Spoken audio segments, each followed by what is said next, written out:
Баршаңызға сәлем, менің каналыма қош келдіңіздер. Бұл видеода шаурма жасайтын боламыз. Видеоны соңына дейін көріңіздер. Үй жағдайында дайындалатын шаурмаға қажетті ингредиенттерді алдын ала дайындап қоямыз. Табаға сұйық май құйып, туралған тауықтың төс етін қуырып аламыз. Дәміне қарай тұз, бұрыш және түрлі дәмдеуіштерді қосуға болады. Шаурмаға соус ретінде майонез және кетчупты, сондай-ақ пресстен өткізілген бір сарымсақты қосып араластырамыз. Алдымен лавашты жайып, дайындалған соусымызды тегістеп жағып шығамыз. Содан соң салат жапырағын төсейміз. Үстіне қуырылған тауықтың төс етін саламыз. Содан соң туралған қызанақтарды қосамыз. Тұздалған қиярды дөңгелектеп турап қосамыз.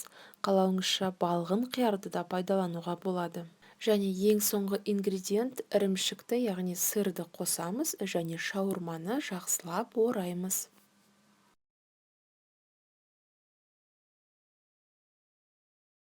Дайын болған шаурманы құрғақ сковородкада орташа отта екі жағын қуырып аламыз. Қымбатты достар, өте оңай әрі тез дайындалатын үй жағдайында жасалатын шаурма дайын болды. Дәмі өте керемет болып шықты. Сіз де міндетті түрде жасап көріңіз. Және менің каналыма тіркеліп, лайк басып, комментарий қалдыруды ұмытпаңыз.